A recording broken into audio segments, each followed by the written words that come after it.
Paijo baru menyadari sesuatu. Karman belum terlihat. Ia tadi masih berada di dekat saluran air. Paijo segera berlari. Man!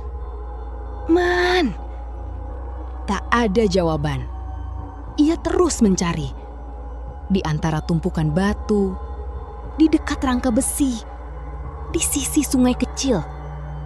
Tetap tak ada. Kabupaten Malang, Jawa Timur, tahun 1972. Di sebuah lembah yang dikelilingi perbukitan, ratusan pekerja bekerja tanpa mengenal lelah. Mereka membangun sebuah bendungan besar yang kelak dikenal sebagai Waduk Selorejo. Truk pengangkut batu hilir mudik. Buldoser mengikis lereng. Suara palu menghantam batu bersaut-sahutan sejak matahari terbit hingga senja. Tak ada yang menyangka, sebelum air memenuhi lembah itu, ada sesuatu yang lebih dulu menunggu di dasarnya. Namanya Paijo. Usianya 32 tahun. Seorang kuli bangunan dari lereng Gunung Kawi. Tubuhnya kurus, kulitnya legam, tetapi tenaganya paling kuat di antara para pekerja. Setiap pagi, dialah yang datang paling awal. Mengangkat batu, mengaduk semen, lalu pulang ketika langit mulai gelap. Baginya, proyek ini adalah harapan. Upahnya cukup untuk menghidupi istri dan kedua anaknya. Karena itulah, ia tidak pernah mengeluh. Meski akhir-akhir ini, banyak pekerja mulai merasa ada sesuatu yang ganjil di dasar lembah. Menjelang senja, para pekerja beristirahat di bawah pohon randu. Karman mengeluarkan lintingan tembakau dari saku bajunya. "Jo, ngudu disi, koe katon kesel." "Jo, merokoklah dulu, kelihatannya kamu capek." Paijo menerima lintingan itu sambil tersenyum. "Matur nuwun man, sesuk nek gajian tak tuku sak bungkus." "Terima kasih man, besok kalau sudah gajian aku belikan 1 bungkus." Mereka tertawa kecil.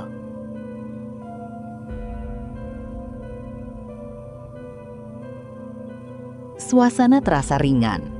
Namun tawa itu perlahan menghilang ketika seorang lelaki tua berjalan mendekat. Namanya Mbah Wiryo. Ia menjaga gudang peralatan proyek. Usianya sudah lebih dari 60 tahun. Jauh sebelum proyek bendungan dimulai, ia sudah mengenal setiap sudut lembah itu. Mbah Wiryo berhenti. Tatapannya mengarah ke dasar lembah yang mulai diselimuti bayangan senja. Lalu ia berkata pelan, "Le, nek srengenge wis surup, ojo ono sing mudhun nangisor. Nak, kalau matahari sudah tenggelam, jangan ada yang turun ke bawah." Beberapa pekerja saling berpandangan. Karman terkekeh. "Loh, Mbah, ngisor kono ono opo? Macan tah? Memangnya di bawah sana ada apa, Mbah? Harimau?" Mbah Wiryo menggeleng pelan. "Macan iseh iso ditelok. Kalau harimau masih bisa dilihat." Semua terdiam. Karman kembali bertanya, "Lah, nek dudu macan? Kalau bukan harimau?" Mbah Wiryo menarik napas panjang. Sorot matanya tidak berubah sedikit pun. "Sing iki ora katon. Yang ini tidak terlihat." Angin sore tiba-tiba berembus melewati pepohonan. Tak seorang pun melanjutkan candaan. Hari demi hari berlalu. Bukit dipotong, sungai mulai dialihkan. Pondasi bendungan terus meninggi. Semuanya tampak berjalan seperti proyek besar pada umumnya.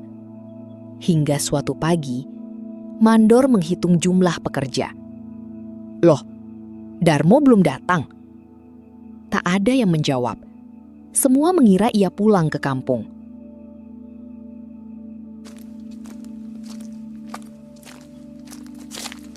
Namun menjelang siang, istrinya datang dengan wajah cemas. Pak Darmo belum pulang sejak kemarin. Suasana proyek mendadak berubah. Para pekerja segera berpencar mencari. Gudang, barak, pinggir sungai. Tak ada jejaknya. Yang ditemukan hanya topi anyamannya. Tergeletak di dasar lembah. Persis di tempat yang dilarang Mbah Wiryo. Menjelang malam, pencarian kembali dilakukan. Lampu Petromax dinyalakan. Beberapa pekerja turun membawa senter. Paijo ikut menyusuri dasar lembah. Ia memanggil nama Darmo berkali-kali. Darmo! Darmo! Neng endi kowe? Darmo! Darmo! Di mana kamu? Tak ada jawaban. Hanya gema suara yang memantul di antara tebing. Kemudian, Paijo mendengar sesuatu. Pelan sekali. Seperti suara telapak tangan memukul permukaan air. Plok, plok, plok. Paijo menghentikan langkah. Ia mengerutkan dahi. Dasar lembah itu masih kering. Belum ada genangan sedikit pun. Lalu suara itu terdengar lagi.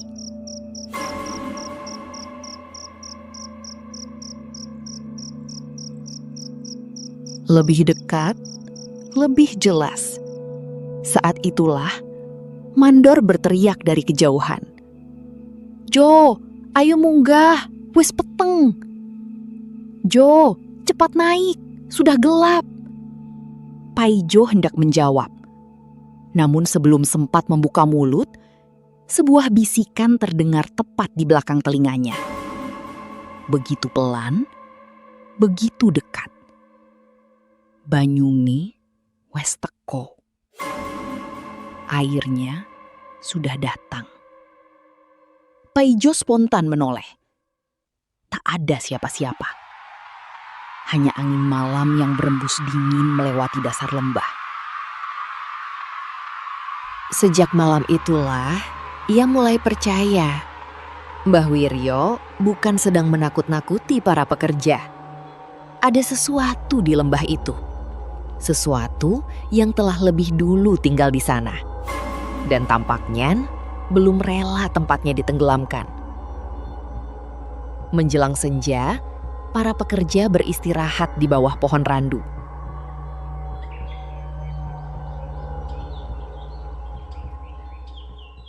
Karman mengeluarkan lintingan tembakau dari saku bajunya. Jo, ngudu disik, kowe katon kesel. Jo, merokoklah dulu, kelihatannya kamu capek. Paijo menerima lintingan itu sambil tersenyum.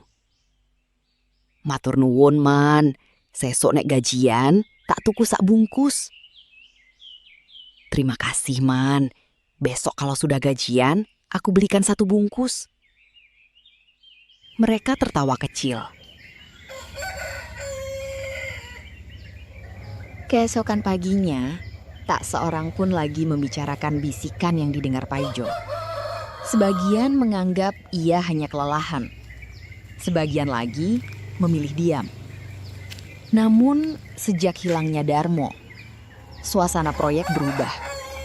Tak ada lagi pekerja yang berani lembur sendirian. Begitu matahari condong ke barat, semua buru-buru menyelesaikan pekerjaannya. Mandor bahkan mulai membatasi pekerjaan di dasar lembah. Meski begitu, proyek tak mungkin dihentikan. Target pembangunan sudah ditentukan. Setiap hari keterlambatan berarti kerugian besar. Suatu pagi, Mandor memanggil Paijo. Jo, Hari ini kamu ikut tim pengecoran di dasar. Paijo mengangguk. Di dalam hatinya masih teringat bisikan semalam. Namun, ia tidak punya pilihan. Ia mengambil helm proyeknya, mengangkat cangkul, lalu berjalan menuruni jalan tanah menuju dasar lembah. Kabut tipis masih menggantung. Udara terasa jauh lebih dingin dibanding hari-hari sebelumnya. Di tengah perjalanan, Mbah Wiryo tiba-tiba menghentikannya. Jo, takon se. Jo, sebentar. Paijo menoleh. Nggih, Mbah. Iya, Mbah. Mbah Wiryo menatapnya lama, seolah ingin memastikan sesuatu. Wingi bengi, kowe krungu swara yo. Semalam, kamu mendengar suara kan? Paijo terdiam. Beberapa saat kemudian, ia mengangguk pelan. Nggih. Iya. Mbah Wiryo menarik napas panjang. Yen mengko krungu maneh, ojo dijawab. Kalau nanti mendengarnya lagi, jangan dijawab. Paijo mengernyit. Ngopo, Mbah? Kenapa, Mbah? Lelaki tua itu menatap dasar lembah. Wajahnya mendadak pucat. Mergo sing nimbali kuwi dudu manungso. Karena yang memanggil itu bukan manusia. Pekerjaan dimulai. Puluhan orang mengaduk semen. Sebagian memasang rangka besi. Sebagian lagi memindahkan batu menggunakan katrol. Semua tampak normal. Hingga menjelang tengah hari, seorang pekerja muda bernama Samin tiba-tiba menghentikan ayunan cangkulnya. Ia memandang ke arah tebing. Lama, sangat lama. Paijo menghampirinya. Min, delo opo? Min, lihat apa? Samin menunjuk ke sebuah batu besar. Dengan wajah pucat, ia berbisik. Ono bocah cilik lungguh nang kono. Ada anak kecil duduk di sana. Paijo spontan menoleh. Tak ada siapa-siapa. Hanya batu yang diselimuti lumut. Saat ia kembali menatap Samin, anak muda itu sudah gemetar. Saiki wis ora ono. Sekarang sudah tidak ada. Menjelang sore, kejadian aneh mulai terjadi satu demi satu. Ember semen berpindah sendiri beberapa meter. Tali katrol bergoyang tanpa tertiup angin. Seekor anjing kampung yang biasa berkeliaran di proyek mendadak melolong panjang ke arah dasar lembah.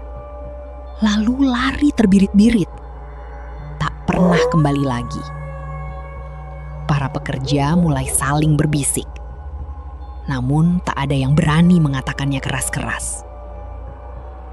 Menjelang matahari tenggelam, Mandor meniup peluit. Semua pekerja diminta naik. Namun ketika menghitung jumlah orang, Mandor kembali terdiam. Samin mana? Semua saling memandang. Baru beberapa menit lalu, ia masih berada di dekat pengecoran. Mereka segera berpencar, memanggil namanya. Samin! Min! Tak ada jawaban. Paijo berlari menuju tempat terakhir Samin tak lihat. Yang ia temukan hanya cangkul. Masih berdiri menancap di tanah. Di sampingnya ada jejak kaki kecil. Bukan jejak orang dewasa. Jejak itu seperti milik seorang anak, tanpa alas kaki. Padahal tak pernah ada anak kecil di lokasi proyek. Jejak itu mengarah ke bagian lembah yang paling dalam. Lalu menghilang begitu saja di atas tanah berbatu, seolah pemiliknya lenyap di tengah langkah. Malam itu, tak ada seorang pun yang bisa tidur nyenyak.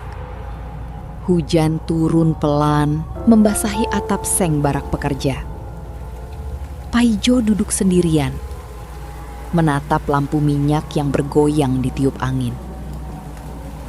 Tiba-tiba, terdengar suara dari luar. Tok, tok, tok. Seperti seseorang mengetuk tiang kayu. Paijo membuka pintu. Tak ada siapa-siapa. Namun di kejauhan, ke arah dasar lembah, ia melihat beberapa cahaya kecil, bergerak perlahan, seperti obor. Jumlahnya puluhan, menyusuri dasar lembah dalam diam. Paijo memanggil Karman. "Man, metuse! Man, keluar sebentar!" Karman berlari keluar. Begitu melihat cahaya-cahaya itu, wajahnya langsung berubah. "Jo, kui duduong proyek. Jo, itu bukan orang proyek." Paijo mengangguk pelan, karena ia sadar tak ada satupun pekerja yang membawa obor malam itu. Sementara puluhan cahaya itu terus bergerak, seolah sedang mengadakan arak-arakan di dasar lembah yang beberapa bulan lagi akan tenggelam selamanya. Malam itu, tak seorang pun berani mendekati dasar lembah. Puluhan cahaya yang menyerupai obor akhirnya menghilang begitu saja. Bukan padam, bukan pula menjauh, seolah ditelan kabut. Esok paginya, Mandor memerintahkan seluruh pekerja berkumpul. Pencarian terhadap Samin kembali dilakukan. Dasar lembah disisir, tebing diperiksa. Aliran sungai kecil ditelusuri hingga ke hilir. Namun, tak ada satupun jejak. Seakan-akan Samin lenyap bersama malam. Sejak hari itu, jumlah pekerja mulai berkurang. Ada yang meminta pindah, ada pula yang memilih pulang ke kampung. Bahkan beberapa buruh yang baru datang langsung mengundurkan diri setelah mendengar cerita tentang Darmo dan Samin. Namun proyek tetap berjalan, karena bendungan harus selesai, apapun yang terjadi. Menjelang siang, Paijo melihat Mbah Wiryo duduk sendirian di bawah pohon beringin tua. Lelaki sepuh itu sedang membersihkan sebuah pipa bambu sambil menatap lembah. Paijo menghampiri. "Mbah? Mbah?" Mbah Wiryo mengangguk pelan. "Kowe iseh kepikiran suara kuwi? Kamu masih memikirkan suara itu?" Paijo menghela napas. "Nggih." "Iya." Ia terdiam sesaat, lalu bertanya perlahan. "Mbah, sadurunge digawe bendungan, ngisor kuwi biyen ono opo?"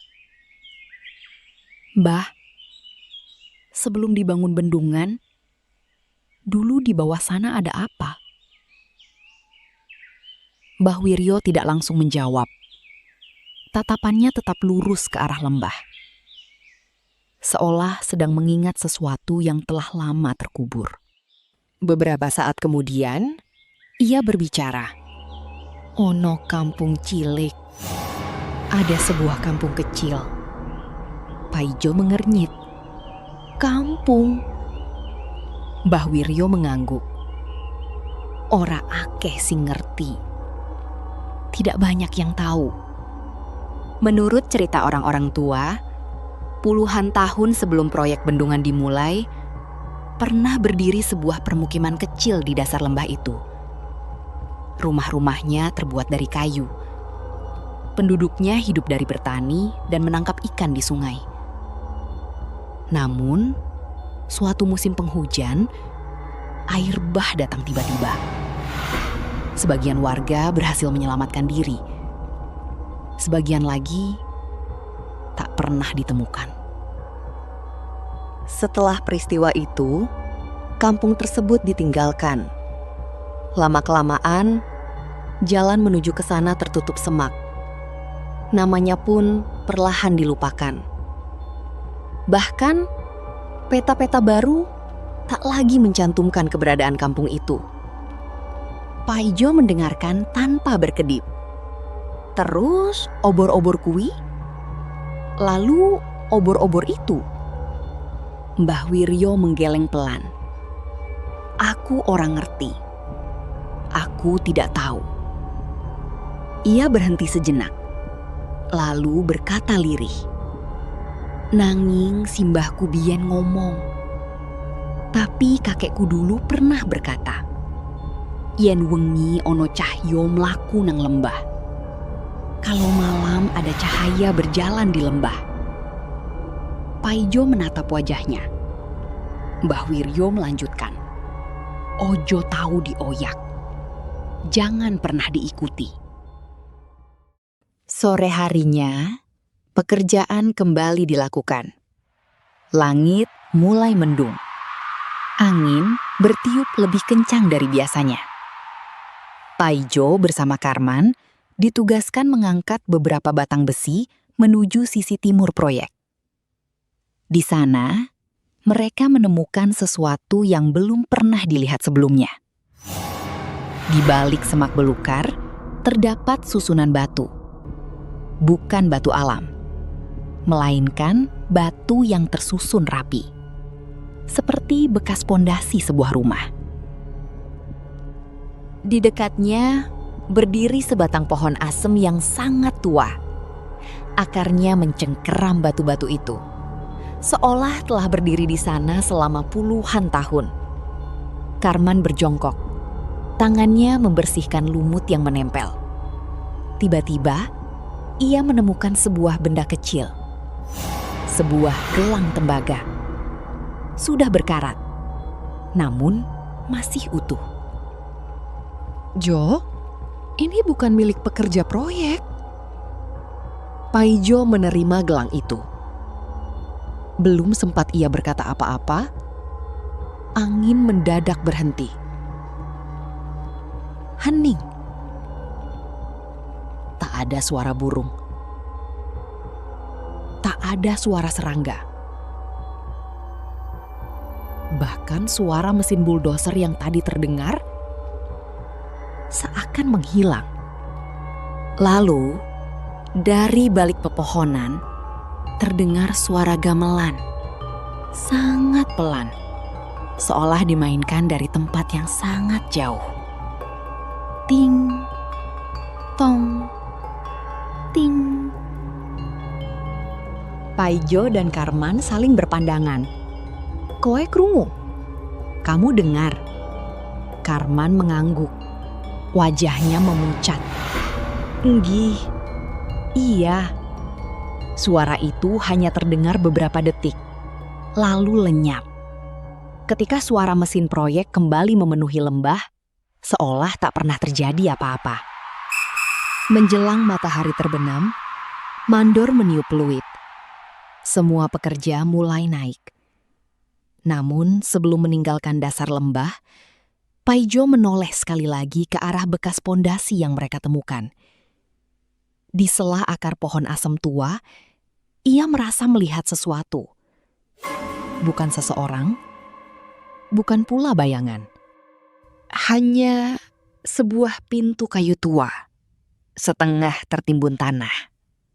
Seolah menuju ke sebuah rumah yang sudah lama hilang. Paijo mengedipkan mata. Ketika ia melihat lagi, pintu itu sudah tidak ada. Yang tersisa hanyalah akar pohon dan batu-batu tua yang perlahan akan ditelan air bendungan. 3 hari kemudian, suasana proyek berubah semakin sibuk. Pemerintah telah menetapkan jadwal. Esok pagi, pintu pengalih sungai akan mulai dibuka. Air akan perlahan memasuki lembah. Semua pekerjaan harus selesai sebelum malam.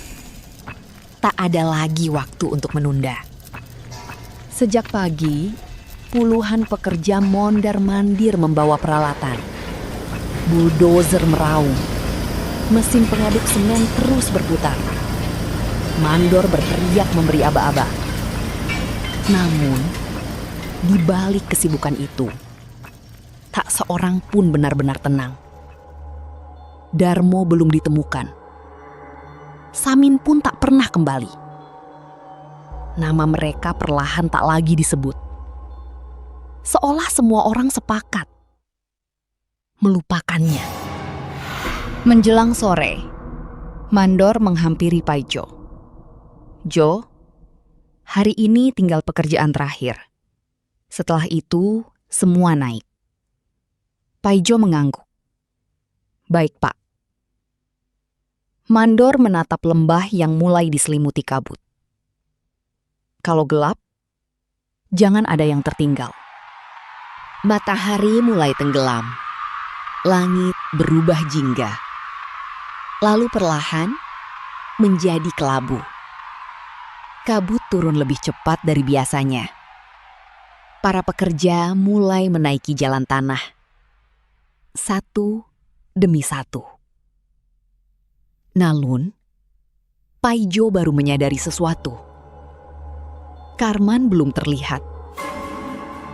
Ia tadi masih berada di dekat saluran air. Paijo segera berlari. Man! Tak ada jawaban. Ia terus mencari. Di antara tumpukan batu, di dekat rangka besi, di sisi sungai kecil. Tetap tak ada. Lalu, ia melihat cahaya. Satu obor. Bergerak perlahan menuju bagian terdalam lembah. Paijo mengira itu Karman. Ia berteriak, "Man, enteni! Man, tunggu!" Namun, obor itu tidak berhenti. Paijo terus mengikutinya. Semakin jauh, semakin sunyi. Hingga akhirnya, ia tiba di tempat yang belum pernah ia lihat sebelumnya. Di hadapannya berdiri beberapa batu nisan tua. Sebagian sudah rebah, sebagian lagi tertutup akar pohon. Rumput liar tumbuh di antaranya. Tak ada yang pernah mengetahui bahwa di dasar lembah itu pernah ada sebuah pemakaman kecil. Obor tadi menghilang. Paijo menelan ludah. Angin mendadak berhenti. Lalu terdengar suara kentongan. Tong, tong, tong. Suara itu datang dari arah kampung yang sudah lama hilang. Kemudian disusul suara gamelan. Pelan, sangat pelan. Seolah dimainkan dari balik kabut. Ting, tong, ting. Paijo memejamkan mata. Ia mencoba meyakinkan dirinya bahwa semua itu hanya angin. Namun, ketika membuka mata kembali, ia melihat sesuatu. Di kejauhan, di balik kabut, puluhan titik cahaya. Bukan satu, bukan dua, puluhan. Masing-masing membawa obor. Berjalan perlahan, menyusuri bekas jalan kampung. Dalam diam, tak terdengar langkah kaki, tak terdengar percakapan. Hanya cahaya yang bergerak perlahan. Paijo mundur selangkah. Tubuhnya gemetar. Tiba-tiba, sebuah suara tua terdengar di sampingnya. Ojo diitung. Jangan dihitung. Paijo menoleh. Mbah Wiryo sudah berdiri di sana. Entah sejak kapan. Wajahnya pucat. Matanya tak pernah lepas dari arak-arakan cahaya itu. "Mbah," suara Paijo bergetar. "Kui sopo? Mereka siapa?" Mbah Wiryo menggeleng pelan. "Aku orang ngerti. Aku tidak tahu." Ia menarik napas panjang, lalu berbisik. "Nanging saben banyu arep teko. Tetapi setiap kali air akan datang, mesti podo bali. Mereka selalu kembali." Arak-arakan itu terus berjalan, perlahan menuju bagian paling rendah di dasar lembah. Tempat yang esok hari akan menjadi genangan pertama. Satu persatu, cahaya obor padam. Bukan tertiup angin, melainkan padam tepat ketika mencapai tanah yang paling rendah. Seolah para pembawanya turun ke tempat yang tak dapat dilihat manusia. Tak lama kemudian, seluruh lembah kembali gelap. Hanya sinar bulan dan kabut. Esok paginya, sirene panjang terdengar dari bendungan. Pintu pengalih sungai dibuka. Air mulai mengalir perlahan. Melewati bebatuan, menutupi jalan tanah, merendam bekas pondasi rumah. Lalu, menghilangkan pemakaman tua yang semalam dilihat Paijo. Tak ada seorang pun yang menceritakan kejadian malam itu kepada Mandor. Tak ada laporan resmi, tak ada berita koran. Yang tercatat, hanyalah pembangunan Waduk Selorejo berjalan sesuai rencana. Sedangkan kisah tentang cahaya-cahaya obor tetap hidup.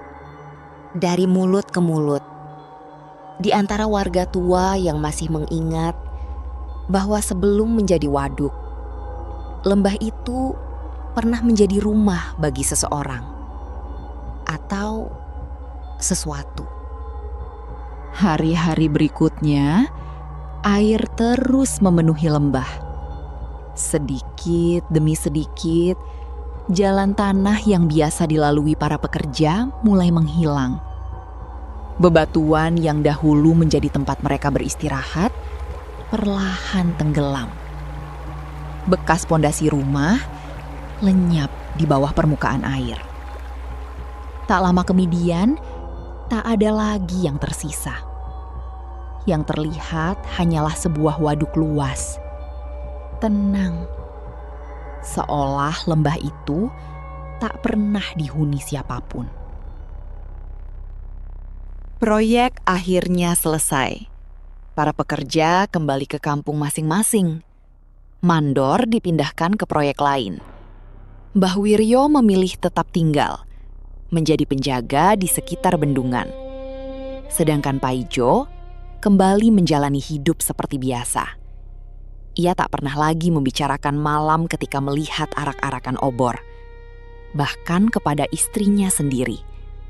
Karena ia tahu tak akan ada yang mempercayainya. Waktu terus berlalu. Musim berganti. Tahun demi tahun. Waduk Selorejo mulai dikenal masyarakat.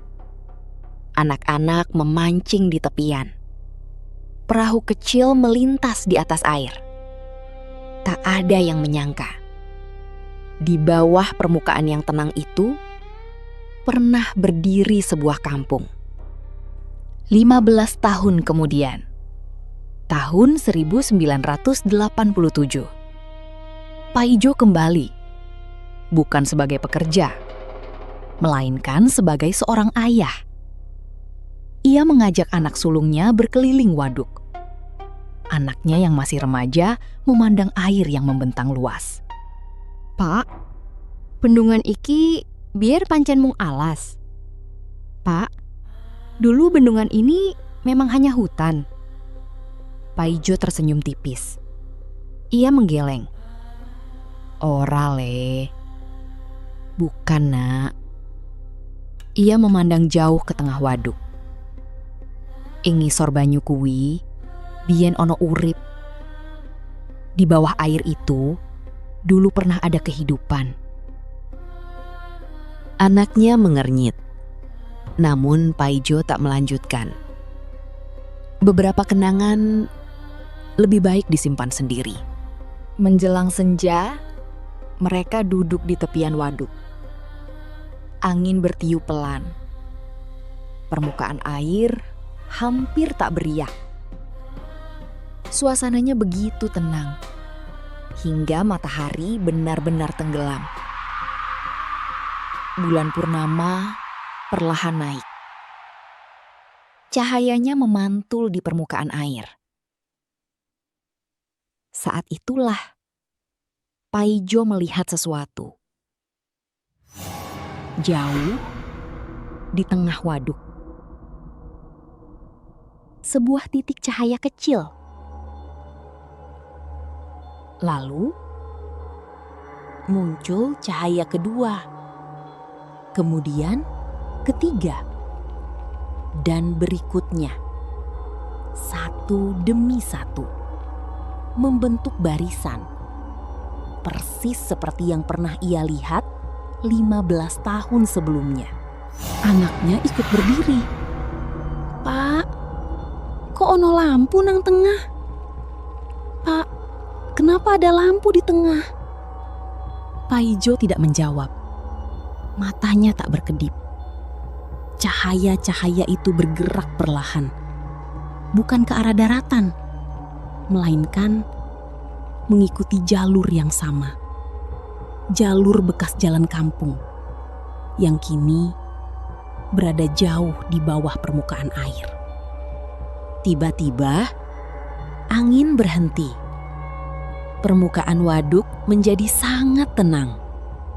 Begitu tenang hingga pantulan bulan terlihat sempurna. Lalu dari arah tengah waduk terdengar suara yang sangat pelan. Tong, tong, tong. Suara kentongan disusul nada gamelan yang lirih. Ting, tong, ting. Anak Paijo menoleh. Pak, krungu? Pak, dengar? Paijo mengangguk perlahan. Untuk pertama kalinya, ia tahu. Ia bukan satu-satunya yang mendengarnya. Keesokan paginya, mereka mendatangi rumah Mbah Wiryo. Namun, rumah kecil itu telah kosong. Seorang tetangga mengatakan, Mbah Wiryo telah meninggal beberapa bulan sebelumnya. Usianya hampir 90 tahun. Sebelum wafat, ia sempat berpesan, yen ono sing takon bab cahyo nang waduk, kalau ada yang bertanya tentang cahaya di waduk, ojo dijawab nganggo cerita. Jangan dijawab dengan cerita. Ajak wae ndelok nalika rembulan purnama. Ajak saja melihatnya saat bulan purnama. Hingga hari ini, Waduk Selorejo tetap menjadi salah satu bendungan terbesar di Jawa Timur. Airnya menghidupi sawah, menggerakkan turbin, menjadi tempat wisata. Namun bagi sebagian warga tua, waduk itu bukan sekedar bendungan. Karena mereka percaya, air memang dapat menenggelamkan rumah, menenggelamkan jalan, bahkan menenggelamkan sebuah kampung. Tetapi, air tidak selalu mampu menenggelamkan kenangan. Dan pada malam-malam tertentu, ketika bulan purnama menggantung tepat di atas perbukitan, konon masih ada cahaya-cahaya obor yang berjalan perlahan di tengah waduk, mengikuti jalan lama yang kini hanya diingat oleh mereka yang pernah menjadi saksi terakhir.